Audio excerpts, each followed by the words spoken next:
Episode के start में एमा इन्हें बताती है कि इनके वॉरियर्स ने कॉन्फिडेंस खो दिया है इनके साथ ट्रेनिंग करने के बाद। टोमोई कहती है तो वो डिप्रेस्ड हैं क्योंकि हमें हरा नहीं सकते। एमा कहती है हाँ। मियो बोलती है तो हमें उनके साथ ट्रेनिंग करना बंद कर देना चाहिए कुछ टाइम के लिए। टोमोई कहती है उन्हें लगेगा हमने उन्हें छोड़ दिया। और यहाँ पे इन दोनों के बीच फिर से थोड़ी बहसबाजी होने लगती है। मिज़ुमी कहता है अब यहाँ लड़ाई मत शुरू कर देना। और फिर एमा से बोलता है मैं उन्हें खुद देखना चाहता हूँ। एमा कहती है अच्छा आइडिया है और सभी ब्रेक पे हैं। मिज़ुमी टोमोई से कहता है क्या तुम लिजर्ड मैन से बात कर लोगी। और टोमोई मियो को कहती है कि तुम जाके एल्क से क्यों नहीं बात करती। मियो कहती है उन्हें ट्रेनिंग से रिलेटेड कोई प्रॉब्लम नहीं है। मिज़ुमी फिर कहता है एल्क स्ट्रॉन्ग है और वो कभी कभी ट्रेनिंग में पार्टिसिपेट करते हैं। वो मेडिसिन प्रोडक्शन और एल्केमी में बिजी जो रहते हैं। और मियो को फिर अपने साथ आने को कहता है। ये सुन के मियो काफ़ी ज़्यादा खुश हो जाती है। नेक्स्ट सीन में मिज़ुमी कुछ ऑर्क्स के पास जाता है और जाके वहाँ पे काई यूज़ करता है और उनकी बातें सुन रहा होता है छुप के। ये बोल रहे होते हैं कि टोमोई और मियो के साथ तो कोई प्रॉब्लम नहीं है ट्रेनिंग में, तुम उन्हें डैमेज नहीं कर सकते लेकिन वो तुम्हें अटैक्स भी करने देते हैं। लेकिन यंग मास्टर तो वो तो डायरेक्ट अटैक करते हैं और अगर किसी तरह वो झेल भी लिया तो हवा में फेंक देते हैं। फिर कहते हैं पता नहीं लिजर्ड मैन के क्या हाल होंगे, हमें दूसरी स्पीसीज़ की ट्रेनिंग देखने का मौका ही नहीं मिलता। अब जाते वक्त मिज़ुमी कहता है यहाँ तो हाल जितना सोचा था उससे भी बुरा है। मियो तभी कहती है यंग मास्टर ये तो बहुत ही बढ़िया है। मिज़ुमी उसे बताता है कि इसे टोमेटो कहते हैं और उसके बारे में फिर उसे और भी चीज़ें बताता है। तभी टोमोई आ जाती है। मिज़ुमी उसे लिजर्ड मैन के बारे में पूछता है। वो कहती है उनका भी वही हाल है जो ऑर्क्स का है, जितना मैंने सोचा था वो उससे भी 10% वीक है। मिज़ुमी कहता है स्पीशीज़ आपस में कुछ इन्फो शेयर नहीं करते। एमा कहती है हाँ वो अपने स्किल्स अपने तक ही रखते हैं। मिज़ुमी कहता है ये बेटर होता अगर ये एक दूसरे की फाइटिंग स्टाइल यूज़ करते तो। टोमोई कहती है यंग मास्टर मेरे पास एक आइडिया है। नेक्स्ट सीन में टोमोई ने सभी स्पीशीज़ को बुलाया हुआ होता है और कहती है हमने तुम्हें यहाँ सबको इकट्ठा करा इसलिए जिससे तुम्हारी स्ट्रेंथ चेक कर सके हम। हर स्पीशीज़ के स्ट्रॉन्गेस्ट वॉरियर फाइट करेंगे और अपनी स्ट्रेंथ दिखाएंगे। अब टोमोई का छोटा वर्जन जो है ऑक्स से अगारेस नाम के एक बंदे को बुलाती है और मिस लिजर्ड से लिडी को। इन दोनों के बीच अब बड़ी खतरनाक फाइट चलती है जिसमें प्लेटफॉर्म भी टूट जाता है। लिडी आगेरेस पे अटैक करता है और इसे चोट लगती है थोड़ी, लेकिन फिर आगेरेस उसे नीचे पटक देता है और वह जीत जाता है। फाइट के बाद टोमोई बिल्कुल भी खुश नहीं होती इनसे और इन पर चिल्लाने लगती है और कहती है तुम और स्ट्रांग क्यों नहीं हो। और फिर एक ऑर्क से इसका रीज़न पूछती है। वो कहता है आपके लिए शायद वो स्ट्रांग ना हो लेकिन हमारे नज़रिए से उन्होंने अच्छी फाइट लड़ी। टोमोई लेकिन फिर चिल्लाती है इन पे और कहती है मैं जितना चाहती हूँ तुम मुझसे 10% वीक हो। मिज़ुमी कहता है टोमोई तुम ज़्यादा ही गुस्सा कर रही हो, लेकिन टोमोई उसे इग्नोर करके स्पीच जारी रखती है अपनी और कहती है हमें स्ट्रॉन्ग वॉरियर चाहिए जिन पे हम निर्भर रह सके। मिज़ुमी ये देख के गुस्से में आ जाता है थोड़ा। टोमोई कहती है तुम्हारी स्ट्रेंथ मेज़र नहीं करी जा सकती क्योंकि तुम हमसे लड़ रहे हो, तो अब से हर 7 दिन में हर कोई पार्टिसिपेट करेगा इंडिविजुअल मैचेस में। हम सभी की स्ट्रेंथ चेक करेंगे और सबको रैंक करेंगे। ऑक्स कहते हैं हम तो ऐसे अपनी स्किल सबको रिवील कर देंगे। टोमोई कहती है तुम इतने स्ट्रांग नहीं कि तुम्हें इसके बारे में चिंता करनी पड़े। मैचेस जीतने के बाद तुम्हारी रैंक डिसाइड होगी। जो हाई रैंक में होंगे वो वॉरियर्स बनेंगे और जो इससे मोटिवेटेड नहीं हुए हों वो वॉरियर्स बनने की होप छोड़ दे और अपने लिए कुछ और काम ढूंढे। डेमी प्लेन के लिए सिर्फ फाइटिंग की ज़रूरत नहीं बल्कि और भी चीज़ों की है। अब मिज़ुमी कहता है मैं टोमोई की बात से एग्री करता हूँ, मुझे नहीं लगता कि तुम में ज़्यादा पोटेंशियल है। मैं जॉइंट ट्रेनिंग के सेशन बढ़ाने का सोच रहा हूँ। टोमोई कहती है अपनी ट्रेनिंग कंटिन्यू करो, the demi plane ranking will be coming soon. ये सुन के मिज़ुमी कहता है डेमी प्लेन रैंकिंग कितना सिंपल नाम है इतने बड़े इवेंट का।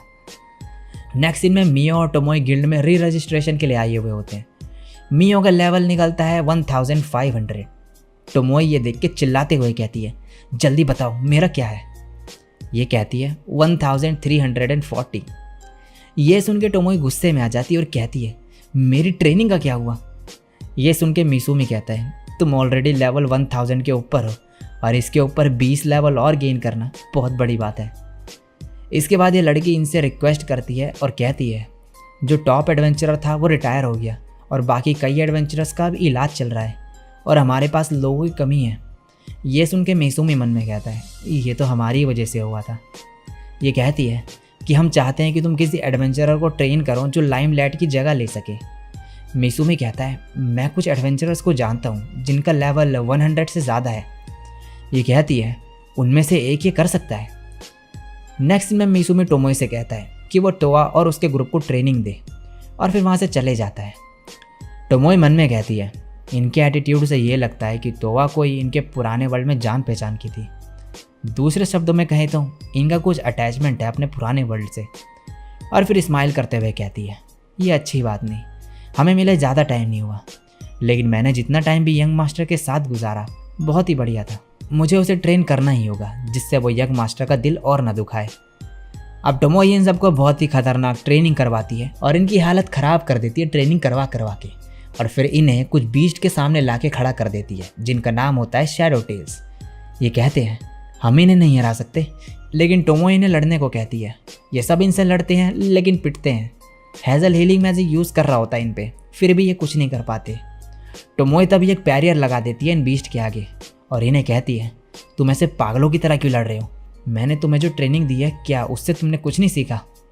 ये कहते हैं ये बहुत सारे हैं और हम इतने स्ट्रॉन्ग नहीं। टोमोई कहती है तो तुम तीनों ने अटैक किया और एल्केमिस्ट ने हीलिंग सपोर्ट दिया, आर्चर और थीफ ने सामने से अटैक क्यों किया? लुइसा कहती है अगर मैं दूर से करती तो बाकियों को हर्ट कर देती क्योंकि मेरा निशाना इतना अच्छा नहीं। टोमोई इन्हें कहती है कि तुम्हारा तरीका सही नहीं। और फिर हेज़ल से कहती है तुम सिर्फ हीलिंग मैजिक ही क्यों यूज़ करते हो? क्या तुम वाटर और अर्थ मैजिक यूज़ नहीं कर सकते? हेज़ल कहता है मैं कर सकता हूँ लेकिन मैं हीलिंग में ही लगे रहता हूँ, मैं इसके साथ ऑफेंसिव मैजिक नहीं यूज़ कर सकता। टोमोई इन्हें अब एक स्ट्रैटेजी बताती है। सबसे पहले हेज़ल को एक जाल बिछाने को कहती है वाटर और अर्थ मैजिक यूज़ करके, एक मडी एरिया क्रिएट करके, और लुइसा को ऐसी जगह जाने को कहती है जहाँ से उसे एक अच्छा व्यू मिल सके, और फिर पैरालाइजिंग पॉइजन डालने को कहती है वहाँ, और फिर बैरियर हटा देती है। जैसे ये बीस्ट वहाँ पे पैर रखते हैं पॉइजन वर्क करने लगता है, और फिर टोमोई लुइसा को उन पर अटैक करने को कहती है। वो ऐसा ही करती है और कुछ बीस्ट को हरा देती है। इसके बाद बाकी के बचे हुए उनकी बॉडी के ऊपर चढ़ते हैं और इन पे अटैक करने लगते हैं।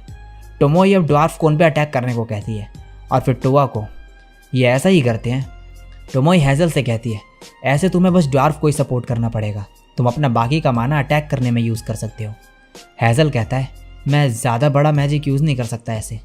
टोमोई कहती है उसकी ज़रूरत नहीं, छोटे भी चलेंगे, जैसे इनके मुंह और नाक को कवर करना। अब ये काफ़ी देर तक इनसे लड़ते हैं और इन्हें हरा देते हैं। हेज़ल इनकी टेल निकाल लेता है और कहता है इनके ज़्यादा पैसे मिलेंगे और इनके क्लॉ भी काफ़ी कीमती है, और उन्हें जैसे ही टच करता है वैसे ही उस पर भी पॉइजन का असर होने लगता है। टोमोई कहती है अब तुम लोग इनके जैसे ही बीस्ट को हराओगे इनकी जगह जाके।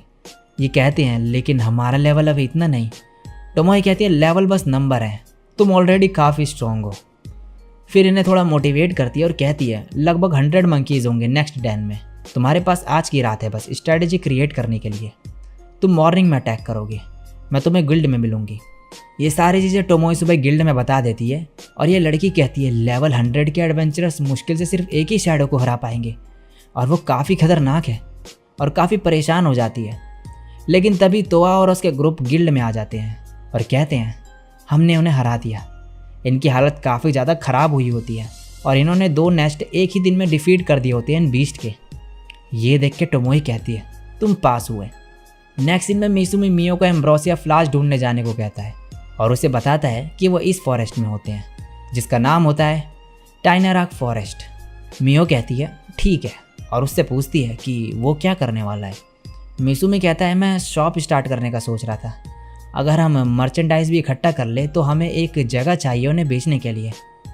अब मिसुमी रैम्परान ट्रेडिंग कंपनी में पैट्रिक से बात करने जाता है और कहता है कि क्या उसे यहाँ पे एक किराए में दुकान मिल सकती है, और पैट्रिक मान जाता है और फिर पूछता है कि क्या उसे सिर्फ एक शॉप ही चाहिए बिजनेस के लिए, और फिर कहता है क्या खुद की शॉप ओपन ना करने का रीज़न वही तो नहीं है। मिसुमी मन में कहता है मैं इम्प्रेस्ड हूँ, इसने मेरा दिमाग पढ़ लिया। अब पास्ट का सीन दिखाया जाता है जिसमें डेमी प्लेन दिखाया जाता है और यहाँ पे मिसुमी कह रहा होता है अगर मैंने बिज़नेस ओपन करा तो मुझे एक नोटिफिकेशन सबमिट करना पड़ेगा किंगडम में और मुझे उनके लिए जासूसी करनी पड़ेगी। ये मुझे रिसेप्शनिस्ट ने बताया गिल्ड कार्ड देते हुए, और उन्हें मना करूँगा तो इससे बिज़नेस ख़राब हो जाएगा, तो हमें किसी की स्टोर के अंदर जगह लेनी पड़ेगी रेंट में। अब प्रेजेंट में पैट्रिक कहता है एक न्यूट्रल सिटी है जो किसी किंगडम की नहीं है, तुम अपनी शॉप खोल सकते हो वहाँ पे। वहाँ मेरा कोई जान पहचान का है, मैं उनसे पूछूंगा, तो मुझे थोड़ा टाइम चाहिए। मिसुमी कहता है ठीक है, थैंक यू। अम्मियों को दिखाया जाता है जो फॉरेस्ट में एम्ब्रोसिया फ्लावर्स लेने आई होती है, और अब कुछ ह्यूमंस को दिखाया जाता है जिन्हें देख के 2 लड़कियां कह रही होती है ये इस जगह को कैसे बर्बाद कर सकते हैं, ह्यूमंस सिर्फ चीज़ें चुराना जानते हैं। दूसरी लड़की कहती है कितने लापरवाह हैं ये ह्यूमंस। और इसी के साथ ये एपिसोड यहीं पे एंड हो जाता है।